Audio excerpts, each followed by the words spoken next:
Perguntas e respostas de O Livro dos Espíritos. Livro 2º. Mundo Espírita ou dos Espíritos. Capítulo 10. Ocupações e missões dos Espíritos. Pergunta número 558. Os Espíritos têm outra coisa a fazer que se melhorar pessoalmente? Eles concorrem para a harmonia do universo, executando a vontade de Deus, do qual são os ministros.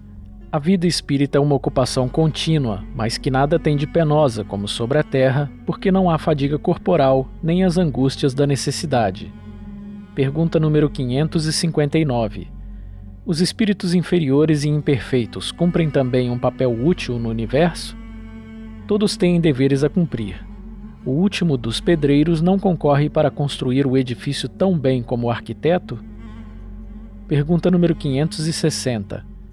Os espíritos têm, cada um, atribuições especiais? Isso quer dizer que todos nós devemos habitar em toda parte e adquirir o conhecimento de todas as coisas, presidindo sucessivamente a todos os componentes do universo. Mas, como está dito no Eclesiastes, há um tempo para tudo. Assim, tal cumpre hoje seu destino neste mundo, tal outro cumprirá ou cumpriu em outra época sobre a terra, na água, no ar e etc. Pergunta número 561.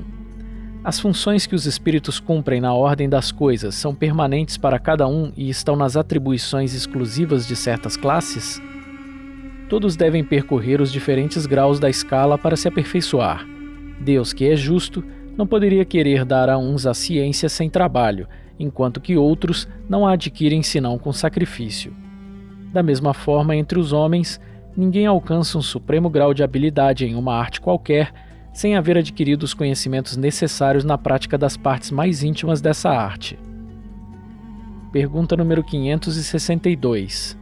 Os espíritos de ordem mais elevada, não tendo nada mais a adquirir, estão num repouso absoluto ou têm também ocupações? Que quereríeis que eles fizessem durante a eternidade? A ociosidade eterna seria um suplício eterno. Qual a natureza de suas ocupações? Receber diretamente as ordens de Deus, transmiti-las em todo o universo e velar pela sua execução. Pergunta número 563. As ocupações dos espíritos são incessantes? Incessantes, sim, se entende que seu pensamento está sempre ativo, porque eles vivem pelo pensamento. Mas é preciso não comparar as ocupações dos espíritos às ocupações materiais dos homens. Essa atividade mesma é um prazer pela consciência que têm de serem úteis. Isso se concebe para os bons espíritos, mas ocorre o mesmo com os espíritos inferiores? Os espíritos inferiores têm ocupações apropriadas à sua natureza. Confiais ao aprendiz e ao ignorante os trabalhos do homem de inteligência? Pergunta número 564. Entre os espíritos, há os que são ociosos ou que não se ocupam com alguma coisa útil? Sim, mas esse estado é temporário e subordinado ao desenvolvimento de sua inteligência.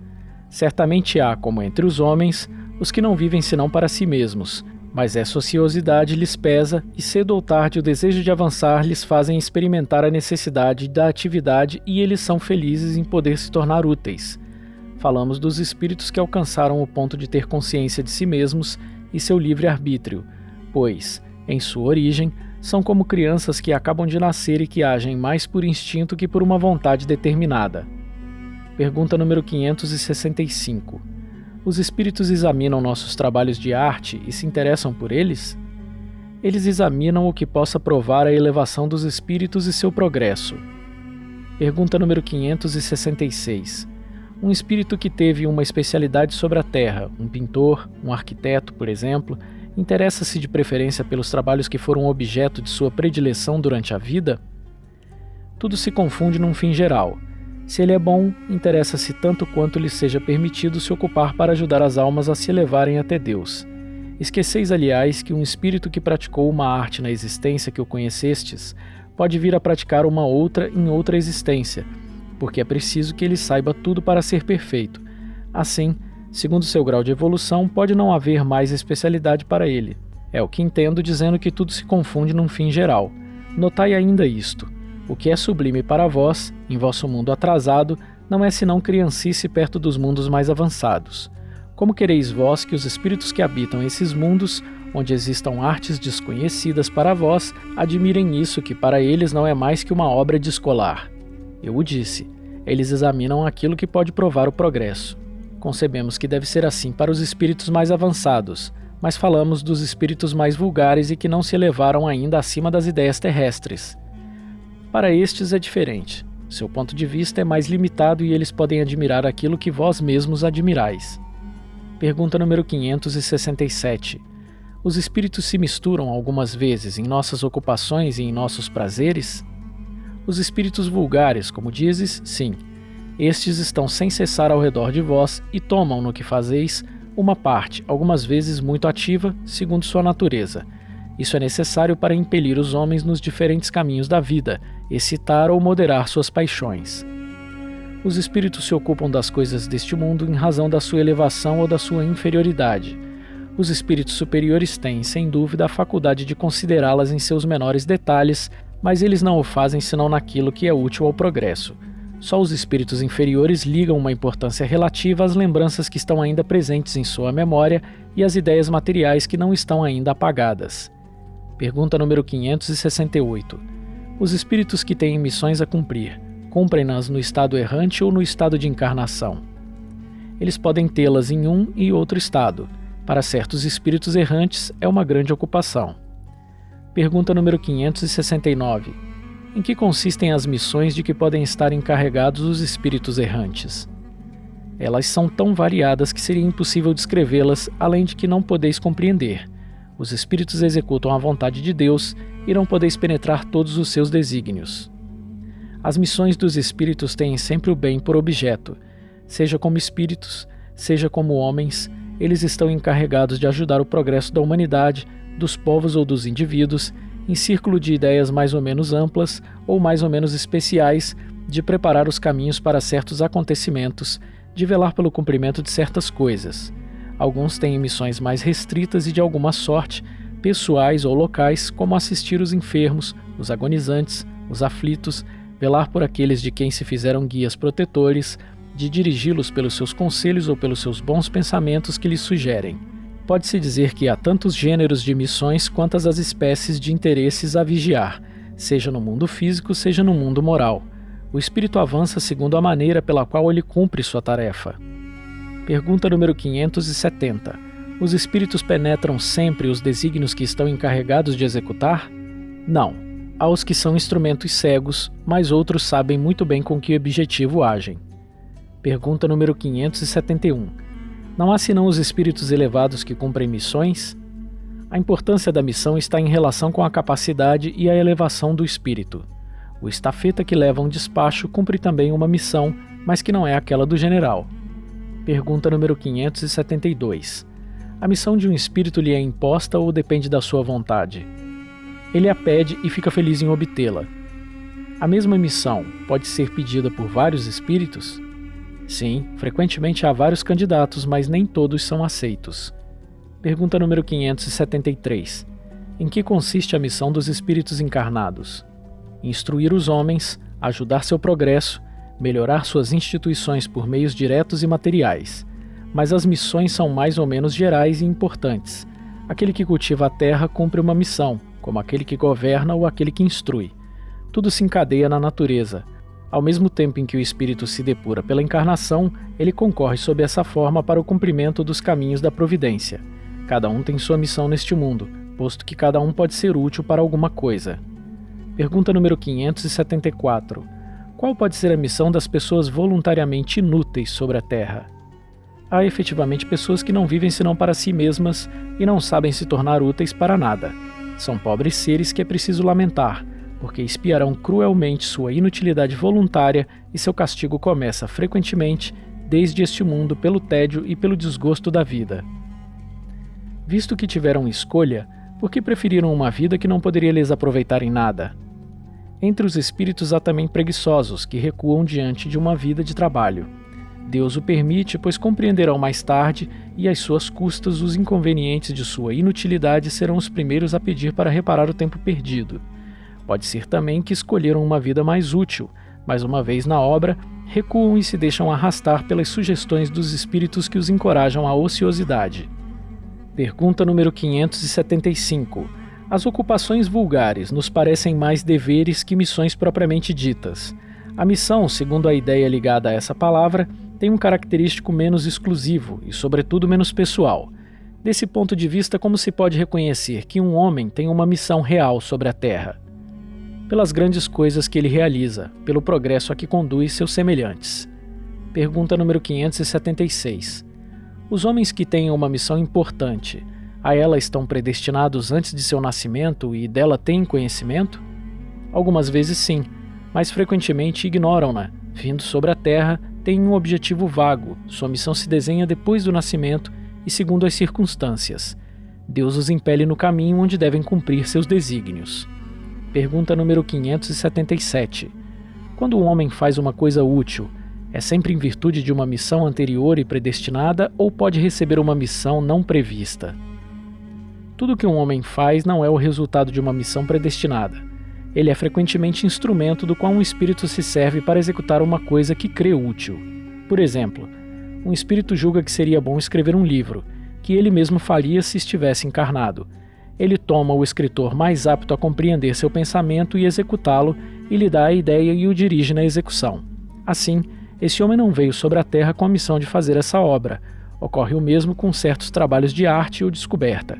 É necessário dizer ainda que, durante o sono do corpo, o espírito encarnado se comunica diretamente com o espírito errante e que eles se entendem sobre a execução.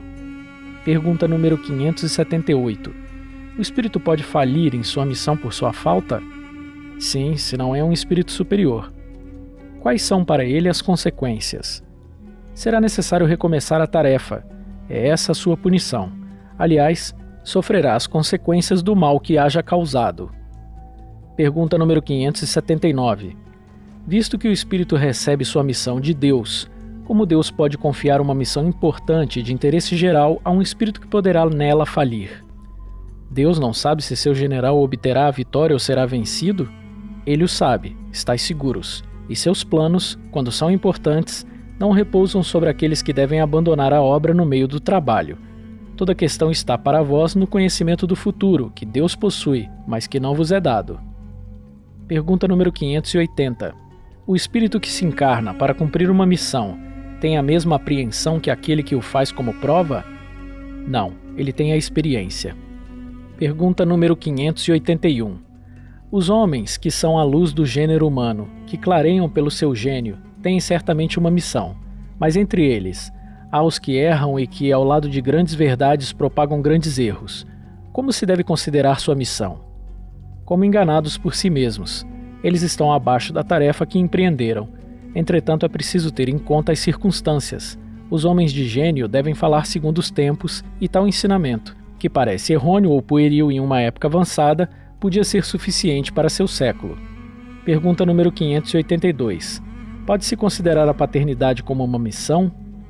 É, sem contradito, uma missão. É, ao mesmo tempo, um dever muito grande que obriga, mais do que o homem pensa, sua responsabilidade pelo futuro.